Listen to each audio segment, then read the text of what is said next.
Welcome to the Soul of Innovation podcast. My name is Thomas Anglero, and this episode I want to discuss with you my reflections on attending the world's second largest oil and gas conference in Stavanger. The name of the conference is called ONS, and it's my first time attending it, this 2018. It was very different than other conferences I've attended, and I've attended, well, that doesn't matter, a lot of conferences, a lot of us attend a lot of conferences, but I attend a lot of these IT type conferences where you have very different people than oil and gas, obviously, nothing different there. But what's interesting in attending such a conference, an oil and gas conference of that magnitude in 2018, is by looking back at what has happened to the oil and gas industry, very much so the oil industry, in the last 2-3 years, with the decimation of the value of the price per barrel of oil, which went as high as 150 plus and dropped down to the 40s, $40 per barrel. I think it went down lower than that, maybe to $36 a barrel. And it's now making a climb, and as it was time of me talking here today, I believe we're in the high $60 per barrel. What happens when you have an industry that started back in, let's say the 40s? Oh no, before that, way before that. What am I talking about? Way before that, and slowly climbed up and became really, a lot of people call the oil industry and the people that run the oil industry, the people who actually are running the world, if you follow that train of thought, that they are the oil barons, the money barons, the people who control the world banks and things like that. But irregardless, the fact is, whether you want to call these people conspiracy theorists or not, people who control the oil do have incredible influence on our world. And these were the people who I was with this past week for the first time in their setting. And that's the first time in their setting. What I saw, get to the point, is that though they have insane amount of money still, the stands, the type of talk they had, the cockiness, the pleasant arrogance, if that is possible, where a person is overly confident, but in a very pleasant manner. It's actually something I learned, and that was a good thing to learn this past week. But when looking deep into their eyes, and when discussing disruption, which is what I was there to talk about, I had 2 sessions. I had one speech, and then second I was moderating a panel of several famous high-end CEOs. And talking to these people, looking at them, when we got to disruption, they had learned how to digest renewable energy, solar, wind energy, and that didn't bother them anymore. They faced this question, they faced this disruption for quite some time, and they've learned not to show their card of that they're quite uncomfortable with that disruption. So there was a session I attended, and they had a high-level executive on stage with some students.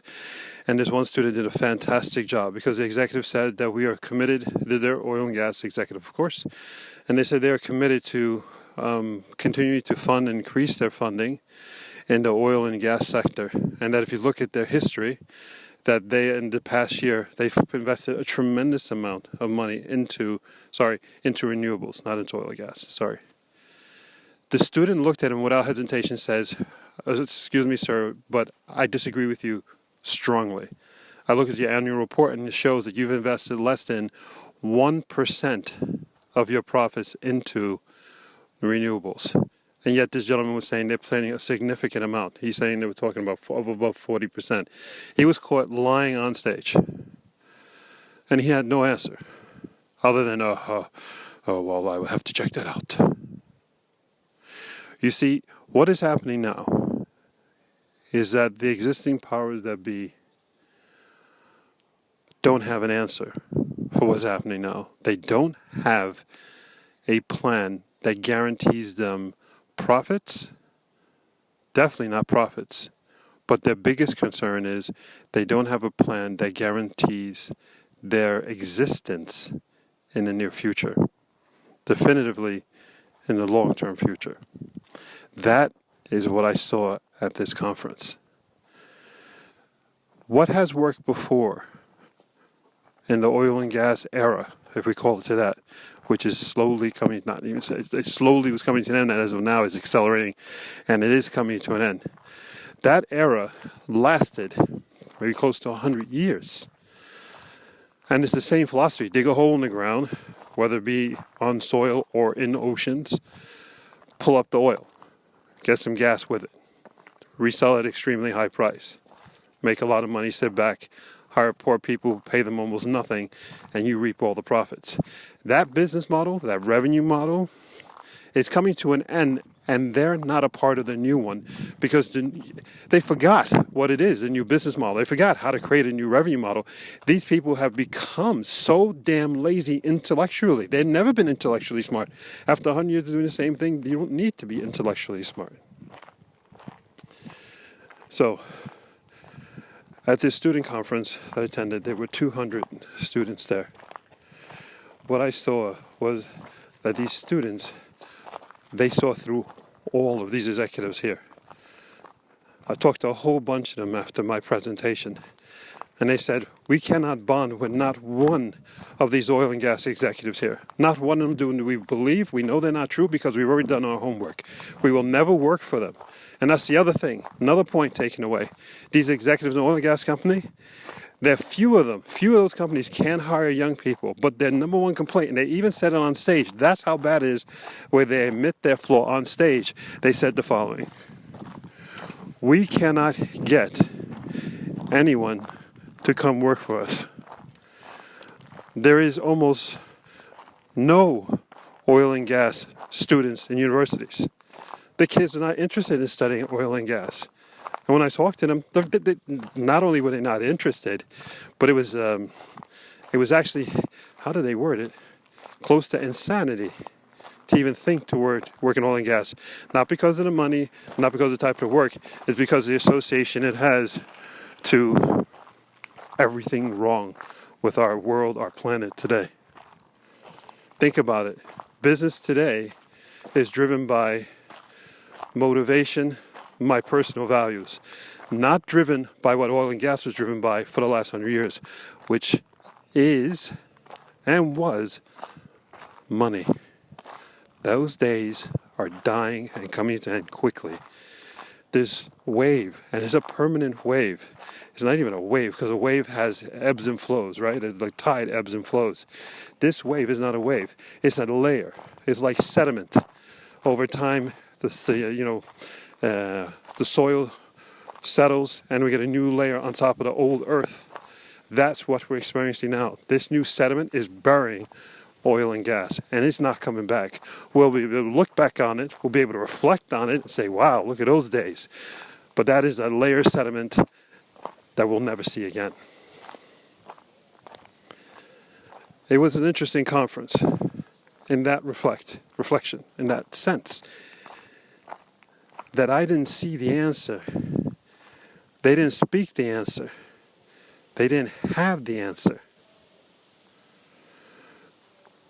A few of them talked about Uber, a few of them mentioned Airbnb, and what they did, what was really interesting is they didn't know how to talk about it. Because in their world, they laughed at these things, and now they're forced to mention these things on stage to gain some credibility with the audience, but yet they don't know how to speak the words. Is that, you're forced when you're a kid and your parents say eat the broccoli and you're chewing the broccoli, you don't want to eat the broccoli. That's the same face they had on stage when they mentioned Airbnb. They were eating broccoli. So, summarize this whole thing. Now is your moment. The ideas you got are not crazy. The ideas you got are perfectly timed. Back in the dot-com days, I thought anything was possible. I didn't understand what the dot-com days were about when they were happening. I never lived through anything like that before. Here we are again, and it's totally different. This is not got the dot-com rhythm, but this is that thing of like any idea is huge, and it ain't about money. It's about all of us. So go for it. This is absolutely the time. We have the cloud. We have open APIs. We have everything that has never existed before for one individual to just launch a global company and change the world. I'm constantly seeing in the news people from India and Pakistan who are entrepreneurs, have a small company, and they're already global and they're making millions, if that's important to you, but they're helping to save people's lives. It doesn't matter if you're in a third world country, you're super poor, go find a damn library, go find a PC and hack it together, take a whole bunch of friends and beg a corporation, maybe you do their dishes in exchange for internet time, and get yourself doing something. And if you're in a Western civilization where you got everything, you ain't got no damn excuse, why haven't you done something? Why haven't you? The world leaders of oil and gas who control the money flow, control the oil flow, and continue to control energy are losing their grasp, and they don't have an answer for us for tomorrow, so the answer is us, and the answer is you. Go do something. I got your back. This is Thomas Anglero, Soul of a Nation Podcast. Take care, go forth, and spread beauty and light. Till next time.